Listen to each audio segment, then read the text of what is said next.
Why do you think runners do this exercise? Why do you think runners of all time have done different types of hurdle drills? Why does training look like this in Ethiopia and Kenya and a lot other places? And what's wrong with this picture?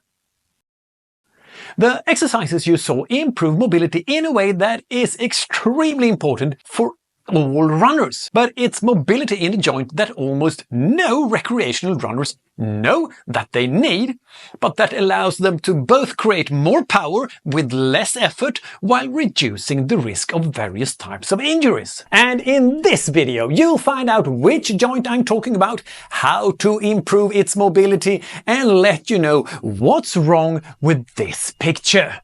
Welcome to another episode of God's Gift to the World's Runners, my YouTube channel about running technique.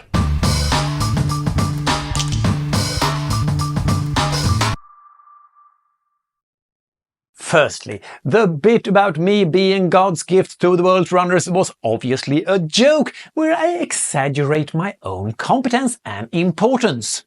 I make a lot of jokes, both at home, with friends, and at work, mostly because I'm a bit like the character Chandler in the TV series Friends, who simply can't resist telling a joke when it pops up in his head. But there's also studies that show that humor is actually a really good way to get people to remember what you've said compared to just blurting out facts. And if you like jokes about running and runners, even when it's not a way to remember facts, I would recommend you to also see the end of my videos, as I have been ending them with a section called Words of Wisdom for Runners for some time now. But since many people stop watching before they appear, I thought I would have Words of Wisdom for Runners now, so that you who appreciates joke about running and runners should know that you should always stick around until the end of my videos,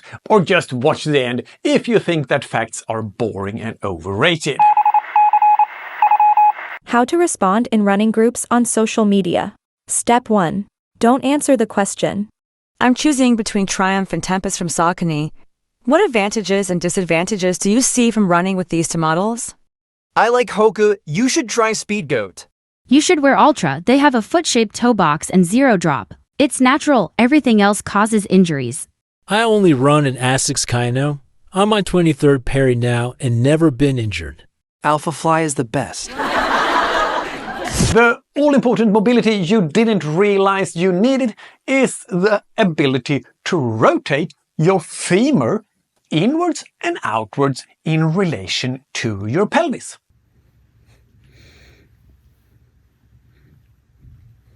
Here's how it works. To get a powerful push-off when running, it's good if you have longer legs and get a good hip extension. To achieve this, pelvis must rotate slightly backwards, like this.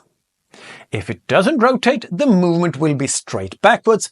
Since the femur cannot be moved back more than about 30 degrees in relation to your pelvis, the movement straight backwards without the rotation of the hip will create this movement that does not create a good push-off at all, and also risk bending the back with problems in the lower back as a result. And you really need that push-off. The idea that you should be completely still in the hip and your core, as I hear some runners say, is just nonsense. Here we see, for example, triathlete Gwen Jorgensen, who has won both World Championships and the Olympics, has lifted her hip up forward on one side, which means that the hip is driven down back on the other side.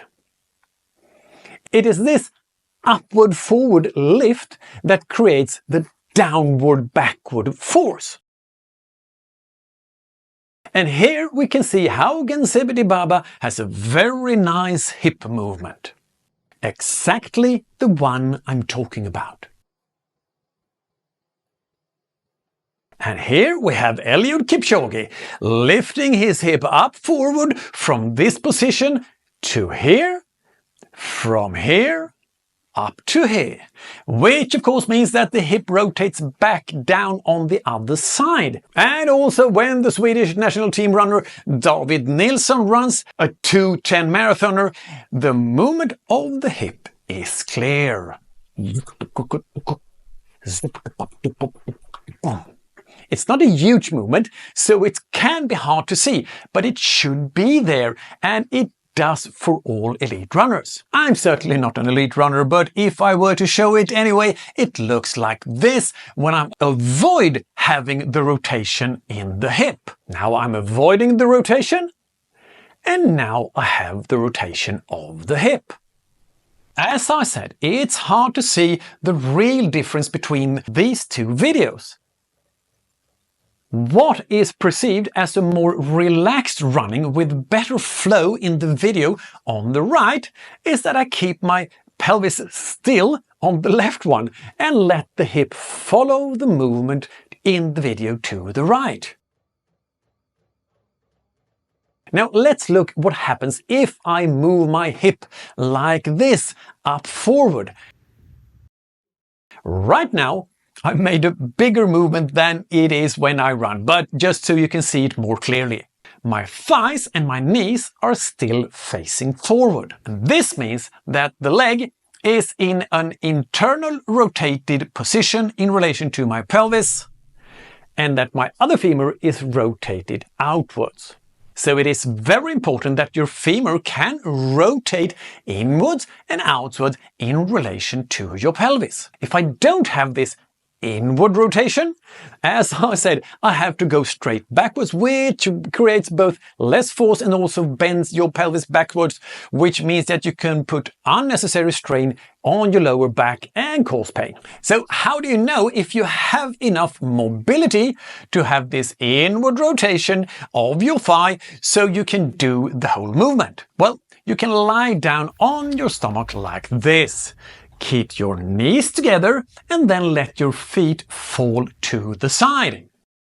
It doesn't have to be a 90-degree angle between your legs, but 80 is probably good. And now I can show you what it looks like for a runner who came to me for help, especially because he often suffered from injuries. I asked him to do this test and it looked like this. In this picture, he has let his feet fall to the side as much as he could. This was his max. For me, it's no wonder he had big problems with his running and had many and long-lasting injuries. So how do you improve this all-important mobility then? Well, you'll find out after this commercial break. Learn efficient running technique with Fredrik Zillén. Just log in and get started. 4.5 hours of video lessons. Bring your coach with you in your headphones. 6 audio lessons, a total of 2.5 hours.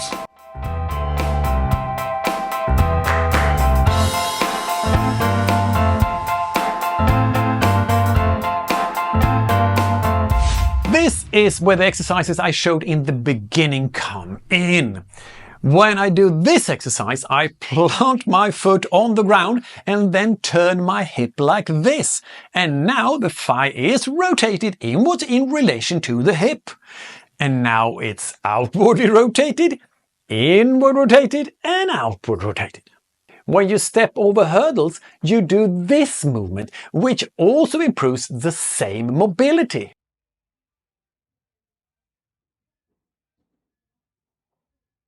The Kenyans did like this, which also improves the hip mobility, this inward and outward rotation of the femur in relation to your hip. And doing like this, holding on to a pole and not letting the hip leave the pole, and doing this movement. Make sure to make the movement as big as you can.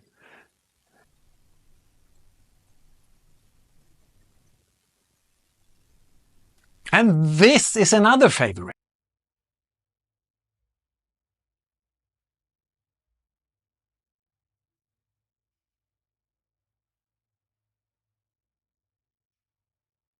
And if you think these exercises seem boring, just Google hip mobility for runners or something like that, and you probably will find 1 or 2 exercises that you can do and like more than these. And if you do these exercises, I hope you can unlock this mobility so that you can run faster and longer without spending more energy, and hopefully also prevent you from having any more injuries, even though injuries can come from a lot of other things. But I wanted to show you just because so many runners don't know the importance of having this inward and outward rotation of the femur in relation to the hip. But now you know it.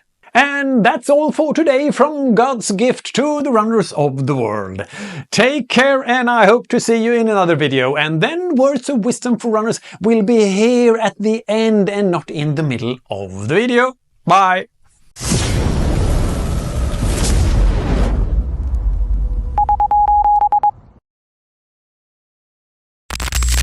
Woo!